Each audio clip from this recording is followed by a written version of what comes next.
दोस्तों स्वागत है एक बार फिर से आपके हमारे YouTube चैनल में। और हम एक सीरीज़ कर रहे हैं, वो है यूके SSSC और यूके पीएससी में पूर्व में पूछे गए जितने भी आज तक एग्ज़ाम हुए हैं उनमें जितने भी उत्तराखंड के क्वेश्चन पूछे गए हैं। तो इससे पहले मैंने 2 वीडियो डाल दी हैं और इससे पहले मैंने परीक्षा वाणी की भी वीडियो डाल रखी हैं। तो अगर आपने नहीं देखी है तो आप प्ले लिस्ट में जाकर उनको देख सकते हैं, ठीक है। और आपके जो भी अपकमिंग एग्ज़ाम है, चाहे वो पटवारी हो, चाहे लेखपाल हो, या आने वाला 150 प्लस आर और ARO की वैकेंसी है, तो उसके लिए ये इंपॉर्टेंट रहने वाली है। इसके साथ साथ हम न केवल क्वेश्चन देखेंगे बल्कि उनसे संबंधित या उनसे रिलेटेड जो भी क्वेश्चन है उनको भी हम इसमें करेंगे, ठीक है। तो चलिए पहला क्वेश्चन देख लेते हैं कि उत्तराखंड के किस जनपद में धौली गंगा जल विद्युत परियोजना है। तो कहाँ पे? चंपावत में, रुद्रप्रयाग में, टिहरी में या पिथौरागढ़ में। तो जो यहाँ पे जो धौली गंगा जल विद्युत परियोजना है वो कहाँ है? पिथौरागढ़ में है। और ये कितनी मेगावाट की परियोजना है? तो ये 280 मेगावाट की परियोजना है। एक क्वेश्चन इससे और आता है कि जो धौली गंगा जल विद्युत परियोजना है वो कौन सी नदी पे है? तो ये आपके पूर्वी धौली गंगा में, ठीक है। और इसके अलावा एक क्वेश्चन आता है कि उत्तराखंड का एकमात्र ऐसा कौन सा जल विद्युत परियोजना है जो कट ऑफ वॉल टेक्नोलॉजी पर बना है। कट ऑफ वॉल टेक्नोलॉजी पे। तो कट ऑफ वॉल टेक्नोलॉजी पे केवल एकमात्र जो यहाँ पे जल विद्युत परियोजना बनी है वो कौन सी है? वो है हमारी धौली गंगा जल विद्युत परियोजना। इसके अलावा कुछ और जल विद्युत परियोजना भी आती है, जैसे मनेरी भाली परियोजना का है, ठीक है। तो मनेरी जो भाली परियोजना है वो कहाँ है? वो है भागीरथी रिवर पे। और कहाँ है ये? उत्तरकाशी में। इसके अलावा जैसे विष्णु गंगा जल विद्युत परियोजना है, तो विष्णु गंगा जल विद्युत परियोजना का है, तो विष्णु गंगा जल विद्युत परियोजना का है चमोली में। और ये कौन सी नदी पे? ये अलकनंदा नदी पर है, ठीक है। इसके अलावा कीशो जल विद्युत परियोजना या कीशो बांध का है, ठीक है। तो कीशो बांध का है, देहरादून में है। और ये कौन सी नदी पे है? ये टॉन्स नदी पर है, ठीक है। इसके अलावा उत्याशु बांध का है, तो उत्याशु बांध पौड़ी में है। और पौड़ी में कौन सी नदी पर है? ये अलकनंदा नदी पर है ये, ठीक है। इसके अलावा लोहारी नागपाला, तो लोहारी नागपाला परियोजना का है, ये भी उत्तरकाशी में है। और ये कौन सी नदी पे? ये भागीरथी नदी पे, ठीक है। इसके अलावा कोटली भेल परियोजना का है, कोटली भेल परियोजना। तो कोटली भेल जो जलविद्युत परियोजना है वो गंगा नदी पे है और टिहरी में है ये, ठीक है। जो सबसे करंट का क्वेश्चन आजकल है वो है पंचेश्वर बांध का है, पंचेश्वर डैम का है। तो जो पंचेश्वर डैम है वो है 5040 मेगावाट की परियोजना है ये, ठीक है। और ये जो नदी पर है काली नदी पर है। तो इसके साथ साथ हमने क्या है 5-6 क्वेश्चन भी और कर लें। अगला क्वेश्चन हमारे पास आ जाता है 75 लिख रखा इस क्वेश्चन के आगे। उत्तराखंड की निम्नलिखित महिलाओं में द्रोणाचार्य पुरस्कार से सम्मानित प्रथम महिला कौन सी है? गीता मनराल है, रानी धर्मसक्तु है, मधुमिता बिष्ट है या हंसा मनराल है, ठीक है। तो इस क्वेश्चन का आंसर हमारे पास क्या हो जाएगा? हंसा मनराल, ठीक है। द्रोणाचार्य पुरस्कार किससे दिया जाता है? द्रोणाचार्य पुरस्कार दिया जाता है हमेशा कोच को या गुरु को, ठीक है। तो हंसा मनराल किस चीज़ की कोच थी? हंसा मनराल थी वेट लिफ्टिंग, यानी भारोत्तोलक जो होता है वेट लिफ्टिंग, उसकी क्या है ये कोच थी ये। और इनको क्या है पहला महिलाओं में पहला द्रोणाचार्य पुरस्कार मिला है इनको। अगला क्वेश्चन है किस गढ़वाल नरेश ने गुरु राम राय को आश्रय प्रदान किया था? बलभद्र शाह ने, फतेहपति शाह ने, महपति शाह ने या मान शाह ने? तो गुरु राम राय को जिसने आश्रय प्रदान किया था उनका नाम था फतेहपति शाह। तो जो फतेहपति शाह का कार्यकाल है वो लगभग 655 से 715 ईस्वी तक है, ठीक है। और जो सिखों के 7वें गुरु है गुरु राम राय, सिखों के ये 7वें गुरु थे गुरु राम राय। तो और 8वें गुरु हरकृष्ण को और औरंगजेब के कहने पर फतेह शाह ने क्या क्या क्या किया था, इसको खुड़बुड़ा, राजपुर और चामासारी 3 जगह दी थी। और यहाँ पे कहा था 3 गांव दिए थे और इन गांवों के लिए कहा था इन्होंने कि क्या है, आप यहाँ पे क्या गुरुद्वारा बनाइए। और बाद में चलकर इन्हीं गुरु राम राय राय ने धामावाला में क्या की थी, गुरुद्वारे की स्थापना की थी। ठीक है, क्या की थी, गुरुद्वारे की स्थापना की थी। अगला क्वेश्चन आता है, चंद जो शासन काल है उसमें सीरती क्या था। सीरती आभूषण था, त्योहार था, हाथी घाट था या भूमिकर था। ठीक है, तो सीरती एक क्या था, कर था, एक कर। तो सीरती एक भूमिकर था। ठीक है, तो चंद वंश के जो टैक्स सिस्टम है उससे भी क्या है, बहुत सारे क्वेश्चन आते हैं। ठीक है, जैसे एक टैक्स है जूलिया। तो जूलिया जो टैक्स था उसमें जो चंद शासकों द्वारा लिया जाता है, ये नदी और पुलों को पार करने पर लगता था ये। इसके अलावा और है कटक। तो कटक ऐसा कर था कि जब युद्ध होता था या सेना द्वारा लिया जाने वाला ये कर था, युद्ध के समय सेना द्वारा वाला लिया जाने वाला कर था ये। अगला क्वेश्चन है, कमीन चारी या सयानचारी। कमीनचारी या सयानचारी। तो कमीनचारी या सयानचारी कर किसके वसूला जाता था, चंदों द्वारा वसूला जाता था और एक किसानों से वसूला जाता था, किसानों से वसूला जाता था। इसके अलावा एक और कर था मांगा कर। तो मांगा कर भी क्या है, युद्ध के समय चंद शासकों द्वारा वसूला जाता था, युद्ध के समय चंद शासकों द्वारा वसूला जाता था। अगला क्वेश्चन है, सरदेव सुमन का बलिदान दिवस कब मनाया जाता है। 23 जुलाई, 24 जुलाई, 25 जुलाई या 26 जुलाई। तो सरदेव सुमन का बलिदान दिवस मनाया जाता है 25 जुलाई को। सरदेव सुमन का जन्म कब हुआ था, 25 मई 1916 को हुआ था, टिहरी के जौल गांव में। ठीक है, और इनकी जो मृत्यु हुई थी या ये वीरगति को प्राप्त हुए थे वो हुए थे 25 जुलाई 1944 को।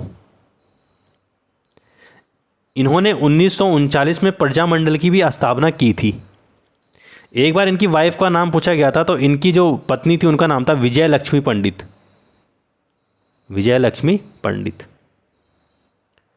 79 क्वेश्चन देख लेते हैं हम। राइफल मैन जो गब्बर सिंह नेगी है उनको किस युद्ध के लिए विक्टोरिया क्रॉस मरणोपरांत प्रदान किया था। लाबेसी का, न्यूवे चैपले का, कोटकाई का या फेस्ट बर्ड का। तो यहाँ पे जो गब्बर सिंह नेगी हैं उनको जो विक्टोरिया क्रॉस प्रदान किया गया था वो किया गया था किसके लिए, न्यूवे चैपल के युद्ध के लिए। ठीक है, और इनको कब लड़े थे न्यूवे चैपल का युद्ध। देखिए, जो प्रथम विश्व युद्ध था उस प्रथम विश्व युद्ध के दौरान क्या है, इनकी जो कहाँ लगी, फ्रांस में लगी। ठीक है, तो जब फ्रांस में ये युद्ध लड़ रहे थे तो उसमें 19 साल की आयु में ये वीरगति को प्राप्त हुए थे। और तब इसके लिए इन्हें क्या दिया गया, मरणोपरांत विक्टोरिया क्रॉस दिया गया। और ये कौन सी गढ़वाल थे, 39 गढ़वाल राइफल से थे ये। अगला क्वेश्चन हमारे पास, मई 1938 में श्रीनगर गढ़वाल में आयोजित जो राजनीतिक सम्मेलन हुआ था उसमें किसने भाग लिया था। सरदेव सुमन ने लिया था भाग, पंडित जवाहरलाल ने या विजय लक्ष्मी पंडित ने या इन सभी ने। तो इन सभी ने श्रीनगर गढ़वाल में एक सम्मेलन का आयोजन किया गया, तो उसमें ये सारे के सारे लोग आए थे। अगला क्वेश्चन है, अनासक्ति आश्रम कौसानी किससे संबंधित है। जवाहरलाल नेहरू से, गोविंद बल्लभ पंत से, मोतीलाल नेहरू से, महात्मा गांधी थे। तो जो अनासक्ति योग है वो महात्मा गांधी से संबंधित है। अनासक्ति योग कौसानी बागेश्वर में है। 1939 में क्वेश्चन पूछा जाता है कि गांधी जी कब जो है कौशन आए थे। तो कब आए थे, 1929 में आए थे। और कितने दिन तक रहे थे, 14 दिन तक। ठीक है, और इन्होंने यहाँ पे किया क्या था, तो इन्होंने यहाँ किया था गीता पर अनासक्ति लिखा था। इन्होंने गीता का अनासक्ति योग लिखा था, यानी गीता की इन्होंने सरल व्याख्या की थी। और यहीं पे जो है गांधी जी की एक शिष्या रहती थी, उनका नाम था सरला बहन। क्या था, सरला बहन था। अगला क्वेश्चन देख लेते हैं हम। तो अगला क्वेश्चन क्या है, मरोज क्या है। तो मरोज एक हथियार है, एक सिक्का है, एक जनजातीय त्यौहार है या एक मापने की इकाई है। तो मरोज क्या हमें सबको पता है कि एक जौनसारी जनजाति द्वारा मनाए जाने वाला ये त्यौहार है और ये जौनसार और रवाई क्षेत्र में मनाया जाता है। ये शुरू होता है 14 जनवरी को, मकर संक्रांति से शुरू होता है ये, और लगभग ये 1 महीने चलता है। इसमें होता क्या है, जो बकरे होते हैं उन बकरों को यहाँ पर मारा जाता है और उनकी मीट खाई जाती है। ठीक है, अगला क्वेश्चन आएगा कि उत्तराखंड में जो देवभूमि सॉफ्टवेयर है वो देवभूमि सॉफ्टवेयर किससे संबंधित है? सिंचाई से, जैव प्रौद्योगिकी से, भू अभिलेखों से, इनमें से कोई नहीं। तो जो यहाँ पे जो भू अभिलेख, हमारे भूमि के जितने भी अभिलेख हैं उसके लिए एक देवभूमि सॉफ्टवेयर बनाया गया, तो उसमें सारे भूमि के अभिलेख हमारे, जैसे खाता खोदनी होगी, ये सारे भू अभिलेख इसमें देवभूमि सॉफ्टवेयर में।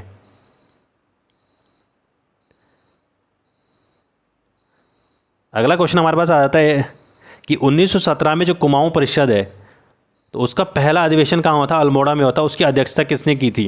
हरगोविंद पंत ने की थी, बद्रीदत्त पांडे ने की थी, जयदत्त जोशी ने की थी, या गोविंद बल्लभ पंत ने की थी? तो इसकी जो प्रथम अधिवेशन की अध्यक्षता है वो की थी जयदत्त जोशी जी ने। इसका सही आंसर क्या हो जाएगा? जयदत्त जोशी। अगला क्वेश्चन है, यूनेस्को द्वारा जो रामायण उत्सव है उसको विश्व की अमूर्त सांस्कृतिक धरोहर में सम्मिलित किया गया। ये उत्सव किस जनपद का है? तो उत्तरकाशी का, चंपावत का, अल्मोड़ा का, चमोली का। तो जो रामायण उत्सव मनाया जाता है ये चमोली में मनाया जाता है। ठीक है, और ये चमोली के सलूड़ गांव में मनाया जाता है। सलूड़ और एक डुंगरी गांव में मनाया जाता है। तो अगली बार एक क्वेश्चन पूछा जाता है कौन से गांव में मनाया जाता है, तो सलूड़ और डुंगरी गांव में मनाया जाता है। कब होता है ये होता है बैशाख महीने में। ठीक है, एक क्वेश्चन इससे जो मोस्ट इंपॉर्टेंट पूछा जा सकता है वो पूछा जा सकता है कि यूनेस्को द्वारा रामायण को किस वर्ष अमूर्त सांस्कृतिक धरोहर में शामिल किया गया? तो कब किया गया था? 2009 में। ठीक है, और इसमें होता क्या है ये भी पूछ सकता है कि रामायण में क्या होता है। तो रामायण में क्या होता है, जो रामायण के जो प्रसंग है, ठीक है, रामायण से जुड़े जितने प्रसंग हैं तो उस पर आधारित है रामायण। ठीक है, और उसके प्रसंगों को यहाँ पर क्या है, लोगों द्वारा किया जाता है। अगला क्वेश्चन है, खुमरी पंचायत किस जनजाति से संबंधित है? तो जौनसारी, थारू, राजी या भोटिया। तो ये खुमरी जो संबंधित है वो किससे संबंधित है? जौनसारी जनजाति से संबंधित है। अगला क्वेश्चन है, 1922 में जो बैरिस्टर मुकुंदी लाल थे उन्होंने तुर्की के जो युवा तर्क आंदोलन से प्रभावित होकर किस मासिक समाचार पत्र का प्रकाशन किया था? तो अगर इस क्वेश्चन में हमें इतना बड़ा क्वेश्चन हम नहीं भी पढ़ते तो हमें पता है कि जो बैरिस्टर मुकुंदी लाल है उन बैरिस्टर मुकुंदी लाल ने कौन से समाचार पत्र का प्रकाशन किया था? तरुण कुमाऊं समाचार पत्र का उन्होंने क्या किया था? प्रकाशन किया था। और एक क्वेश्चन और पूछा जाता है कि जो बैरिस्टर मुकुंदी लाल है उनको क्या कहा जाता है? तो उनको कहा जाता है गढ़वाल का भीष्म पितामह। तो गढ़वाल का भीष्म पितामह किसे कहा जाता है? बैरिस्टर मुकुंदी लाल को। तो गढ़वाल का भीष्म पितामह किसे कहा जाता है? बैरिस्टर मुकुंदी लाल को। अगला क्वेश्चन हमारे पास आता है कि टिहरी प्रजामंडल की स्थापना कब हुई थी? 22 जनवरी 1939 को, 23 जनवरी 1939 को, 24 जनवरी 1939 को, या 25 जनवरी 1939 को। तो ये थोड़ा ट्रिकी क्वेश्चन आ गया था यहाँ पे। तो 23 जनवरी 1939 को प्रजामंडल की स्थापना हुई थी। और किसने की थी? सिरदेव सुमन ने की थी। अगला क्वेश्चन हमारे पास आ जाता है कि कत्यूरी में जो प्रभावतार थे वो कौन थे? राज निवास से संबंधित अधिकारी थे, कृषि से संबंधित अधिकारी थे, मंदिरों से संबंधित अधिकारी थे, या भूमि की नाप करने वाले अधिकारी थे? तो यहाँ पे आ जाएगा जो प्रभावतार थे, प्रभावतार क्या थे? भूमि की माप करने वाले अधिकारी थे। ठीक है, कत्यूरी राजवंश को उत्तराखंड में कार्तिकेयपुर राजवंश कहा जाता है। कार्तिकेयपुर राजवंश कहा जाता है। और जो इनके प्रथम राजा थे वो थे बसंत देव। ठीक है, तो कत्यूरों के पहले राजा कौन थे? बसंत देव क्वेश्चन आ सकता है। और कत्यूरों के अंतिम राजा कौन थे? ब्रह्मदेव थे। ठीक है, तो कत्यूरों के पहला राजा बसंत देव थे और कत्यूरों के अंतिम राजा ब्रह्मदेव थे। अगला क्वेश्चन आ जाता है कि किस वर्ष उत्तराखंड ने जैविक कृषि अधिनियम पारित किया था? 2018 में, 2019 में, 2020 में, या 2021 में? तो ये भी थोड़ा ट्रिकी क्वेश्चन था। ठीक है, तो अगर जिसने करंट अफेयर से जो पढ़ता होगा तो उसको ये आ गया होगा। तो इसका था 2019 में जैविक कृषि एक्ट लाए थे उत्तराखंड वाले। अगला क्वेश्चन, जो महिम वर्मा है उसका संबंध किस खेल से? छायांकन से, पर्वतारोहण से, क्रिकेट से, या औषधीय संस्थान से? तो जो महिम वर्मा है वो क्या है? क्रिकेटर है एक। ये क्या खेलते हैं? क्रिकेट खेलते हैं। अगला क्वेश्चन है, उत्तराखंड सरकार द्वारा पंचायती राज जो एक्ट है वो किस वर्ष पारित किया गया था? 1992 में, 1993 में, 2007 में या 2016 में? तो 92 का जो सही आंसर हो जाएगा वो 2016 में होगा। तो अपना पंचायती जो राज एक्ट है वो उत्तराखंड सरकार द्वारा 2016 में पारित किया गया। अब तक का जो पंचायती राज एक्ट चल रहा था ना वो उत्तर प्रदेश सरकार का था। ठीक है, अगला क्वेश्चन आ जाता है कि जो नायक समाज में सुधार हेतु किस वर्ष नायक बालिका रक्षा कानून पारित किया गया? तो नायक जो बालिका रक्षा कानून था वो कब पारित किया गया? 1926, 1927, 1928 या 1929 में? तो यहाँ पे जो नायक बालिका रक्षा जो कानून था वो 1929 में क्या किया गया? पारित किया गया। अगला क्वेश्चन है जो उत्तराखंड क्रांति दल है उसका गठन कब किया गया? 1972 में, 1976 में, 1979 में या 1987 में? तो जो यहाँ पे उत्तराखंड क्रांति दल है उसको जो गठन किया गया वो 1979 में किया गया। और उत्तराखंड क्रांति दल की स्थापना कहाँ हुई थी? मसूरी में हुई थी। एक क्वेश्चन और पूछा जाता है कि उत्तराखंड क्रांति दल का संबंध किससे? तो उत्तराखंड क्रांति दल का जो संबंध है वो क्या था कि उत्तर प्रदेश से अलग जो जितने भी हमारे पहाड़ी ज़िले हैं उनको मिलाकर एक क्या है, उनको मिलाकर एक पहाड़ी राज्य बनाने या उत्तराखंड बनाने से था। और इनके प्रथम अध्यक्ष पूछा जाता है कौन थे? तो डी नेशनल नहीं, डी पंत। तो डी नेशनल नहीं था, डी पंत था। तो यूकेडी के प्रथम अध्यक्ष कौन थे? डी पंत थे। क्वेश्चन आता है स्थापना कब हुई थी? 1979 में हुई थी। कहाँ हुई थी? मसूरी में हुई थी। अगला क्वेश्चन, कुटर ज्योति का संबंध किससे है? तो कुटर ज्योति तो एक योजना जो बहुत पहले चल रही है, तो किससे संबंधित है? विद्युत से संबंधित है। तो इसका आंसर क्या आ जाएगा? विद्युत से। अगला क्वेश्चन जो करंट अफेयर्स का है वो है कि अभी 2020 में जो है उत्तराखंड की कौन सी महिला को भारतीय सेना में मेजर जनरल के पद पर नियुक्त किया गया है? ठीक है, विजय वर्तवाल को, हंसा मंडराल को, स्मृति देवरानी को या हर्षवंती बिष्ट को? तो स्मिता देवरानी को किया गया था क्या? मेजर जनरल के पद पर नियुक्त। और अभी एक क्वेश्चन और क्या आ जाता है कि उत्तराखंड से सीडीएस बनने वाले दूसरे व्यक्ति कौन थे? पहले व्यक्ति भी उत्तराखंड के थे और सीडीएस बनने वाले दूसरे व्यक्ति कौन है? तो उनका नाम क्या था? अनिल चौहान। ठीक है, अभी एक पर्वतारोहण थी और उनका जो है द्रौपदी का डांडा।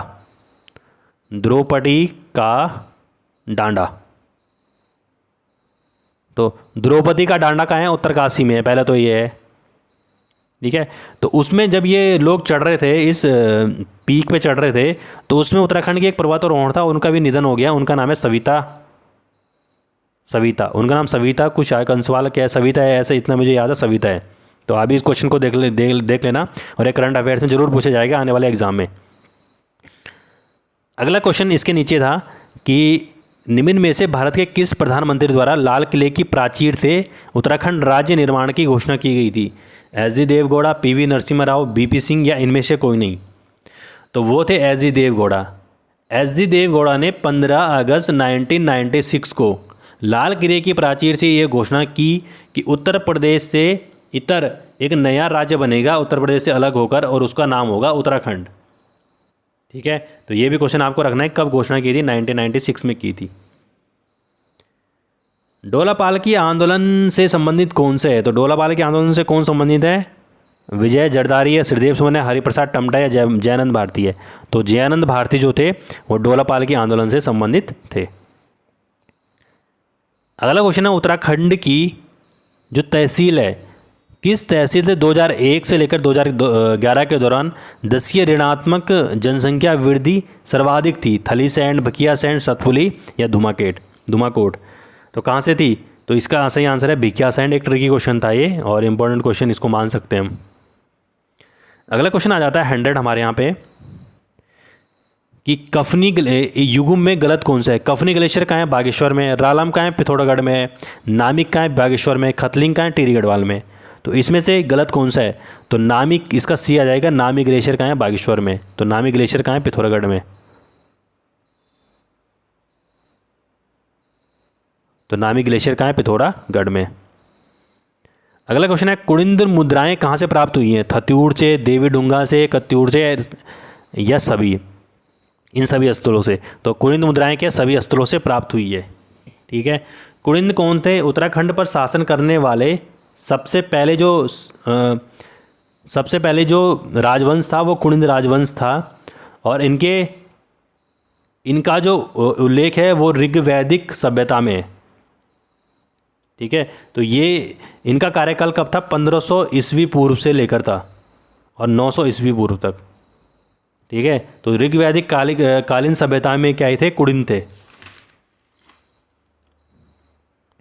अगला क्वेश्चन देख लेते हैं हम, आज का लास्ट है कि उत्तराखंड में जो कुली बेगार प्रथा थी वो इनमें से किन रूपों में पाई जाती थी? कुली बर्दाइश, कुली उतार, और थर्ड मैं यहाँ पे आपको देता हूँ कुली बेगार। कुली बेगार, यहाँ पे गौ हो जाएगा कुली बेगार, यह गौ है ये सभी, ये सभी। तो कुली बेगार जो प्रथा थी किन रूपों में पाई जाती? इन सभी रूपों में पाई जाती। कुली उदार, कुली बर्दाइश, कुली बेगार। तो इसमें क्या हो जाएगा? सभी। ठीक है, तो ये क्वेश्चन पेपर था यूकेपीएससी का।